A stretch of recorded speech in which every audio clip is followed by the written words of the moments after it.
या देवी सर्वभूतेषु मां मातृरूपेण संस्थिता नमस्तस्यै नमस्तस्यै नमस्तस्यै नमो नमः।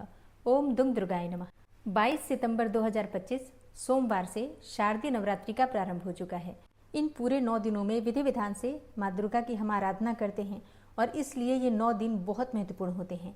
नवरात्रि के प्रथम दिवस हम कलश की स्थापना करते हैं, माँ के लिए चौकी लगाकर विराजित करते हैं माँ को, और माँ का आवाहन करके विधि विधान से नवरात्रि के 9 दिनों में हम पूजा करते हैं।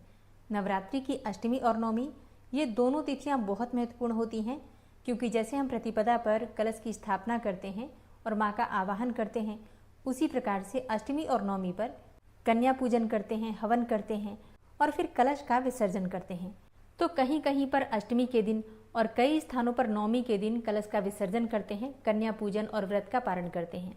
तो आज की वीडियो में आप जानेंगे कि साल 2025 में दुर्गा अष्टमी कब है, दुर्गा अष्टमी की तिथि कब प्रारंभ हो रही है, कब समाप्त हो रही है, और अगर आप कन्या पूजन अष्टमी के दिन करते हैं तो कन्या पूजन का शुभ मुहूर्त क्या है, नवरात्रि में कलश विसर्जन और पारण का शुभ मुहूर्त क्या है। आज की वीडियो में आपको इन सभी प्रश्नों के उत्तर मिलने वाले हैं, तो वीडियो को अंत तक जरूर देखिए। और अगर वीडियो अच्छी लगे तो इसे लाइक भी ज़रूर कीजिए, क्योंकि आपके लाइक्स, आपके कमेंट्स मेरे लिए बहुत महत्वपूर्ण होते हैं। ये एकमात्र जरिया है जिनसे मुझे पता चलता है कि आपको ये वीडियो अच्छी लगती है और आपके लिए ये वीडियो उपयोगी है। तो अगर वीडियो अच्छी लगे तो लाइक तो ज़रूर ही किया कीजिए। दोस्तों, शारदीय नवरात्रि की जो अष्टमी तिथि है, इसे उत्तर भारत में कहते हैं महाअष्टमी, और पूर्वी भारत के कुछ राज्य जैसे कि बंगाल में इसे दुर्गा अष्टमी के नाम से जाना जाता है।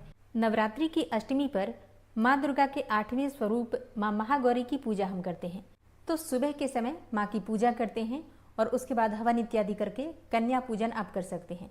बात करें कि अष्टमी तिथि कब प्रारंभ हो रही है, कब समाप्त हो रही है, तो देखिए, अष्टमी तिथि का प्रारंभ हो रहा है 29 सितंबर को शाम को 4:31 पर, और अष्टमी तिथि समाप्त होगी 30 सितंबर को शाम को 6:06 पर।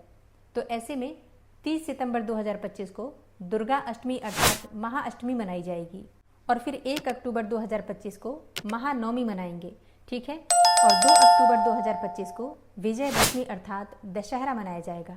तो अगर आपके यहाँ अष्टमी की पूजा करते हैं, मतलब अष्टमी को कन्या पूजन करते हैं, तो आप लोग 30 सितंबर 2025 को अष्टमी तिथि है, इसी दिन आप लोग कन्या पूजन कर सकते हैं।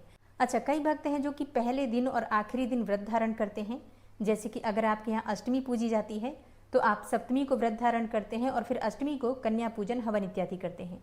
तो अगर आपने पहले दिन और अंतिम दिन का व्रत धारण करना है, यानी कि सप्तमी का व्रत धारण करना है, तो सप्तमी का व्रत 29 सितंबर 2025 को रखा जाएगा और फिर आप अष्टमी को कन्या पूजन कर सकते हैं, ठीक है।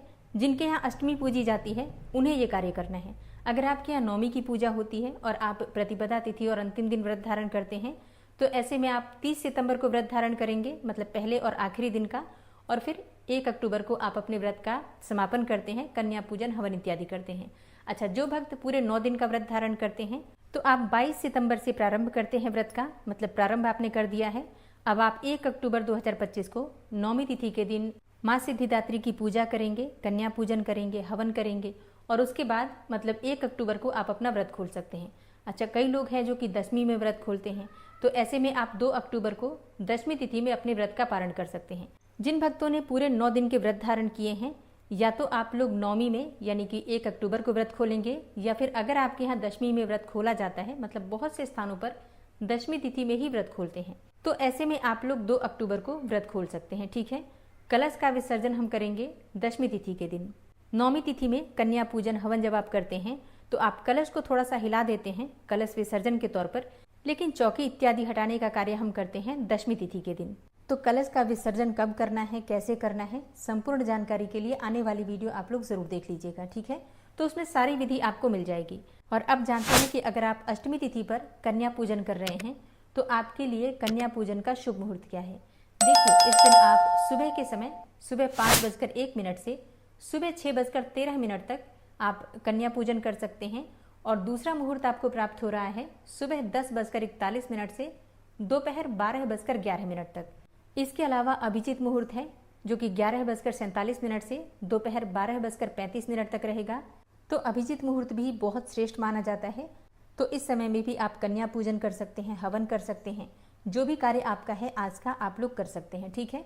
वैसे नवरात्रि के जो 9 दिन होते हैं सर्वाधिक श्रेष्ठ होते हैं, किसी भी प्रकार का शुभ कार्य करने के लिए, और उसमें भी महाअष्टमी और महानवमी, ये सर्वाधिक श्रेष्ठ दिन होते हैं। तो ऐसे में पूरा ही दिन शुभ है। आप किसी भी समय में हवन कर सकते हैं, कन्या पूजन कर सकते हैं, दान दक्षिणा इत्यादि सभी कार्य कर सकते हैं। ठीक है, तो शारदीय नवरात्रि की महाअष्टमी अर्थात दुर्गा अष्टमी 30 सितंबर 2025 बुधवार को मनाई जाएगी।